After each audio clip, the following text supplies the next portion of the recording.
দুখন হাতেৰে বিহুৱান দিছিলা সেই দুখন হাতেৰে মোক বিদায় দিলা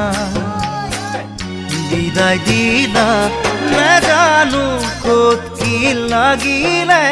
ভুল